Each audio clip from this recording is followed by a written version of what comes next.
Assalamualaikum warahmatullahi wabarakatuh. Pada hari ini kita akan membahas mengenai materi masalah pokok filsafat dan pendidikan. Perkenalkan, nama saya Zumratul Aulia dengan NIM 210409502 dari kelas 21B PG PAUD. Langsung saja saya akan membahas mengenai materi masalah pokok filsafat dan pendidikan. Objek dan sudut pandang filsafat. Filsafat adalah positif dan konstruktif. Filsafat memang mempunyai hubungan dengan kehidupan manusia yang terdiri dari satu objek materi filsafat yang terdiri atas tiga persoalan pokok, yaitu masalah manusia, masalah alam, dan masalah Tuhan. Kemudian yang kedua ada objek formal filsafat, yaitu mencari keterangan sedalam-dalamnya sampai ke akar persoalan. Selain objek di atas, sebenarnya masih ada lagi, yaitu sebagai kesatuan dan kesemuanya, itu berupa hakikat esensi dari suatu yang ada. Sikap manusia terhadap filsafat yang terdiri dari 4 bagian. Yang pertama yaitu pendapat yang berpendapat. Yang kedua yaitu pendapat yang bersifat skeptis. Yang ketiga yaitu pandangan yang bersifat negatif. Dan yang terakhir yaitu golongan yang memandang dan sudut yang positif.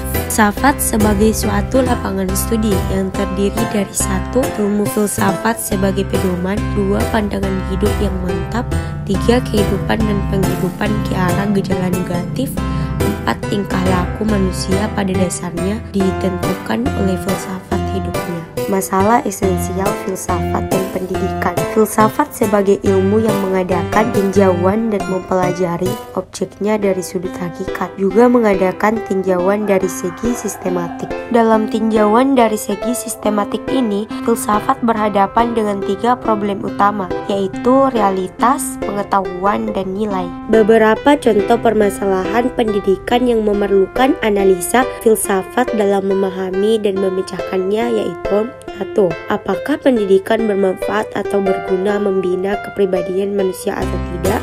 2. Apa tujuan pendidikan itu yang sesungguhnya? 3. Apakah hakikat masyarakat itu dan bagaimanakah kedudukan individu di dalam masyarakat? 4.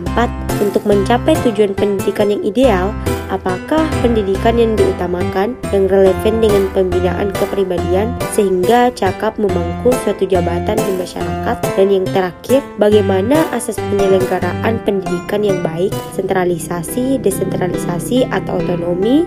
Adapun pendekatan yang digunakan terdiri dari 4 pendekatan, yaitu pendekatan secara spekulatif, pendekatan normatif, pendekatan analisa konsep, dan analisa ilmiah. Masalah pendekatan menggunakan 2 macam pendekatan, yaitu pendekatan filsafat histori dan pendekatan filsafat kritis. Itulah tadi materi mengenai masalah pokok filsafat dan pendidikan. Sekian dari saya. Mohon maaf apabila ada kesalahan, baik itu perkataan maupun perbuatan. Akhirul kalam, wassalamualaikum warahmatullahi wabarakatuh.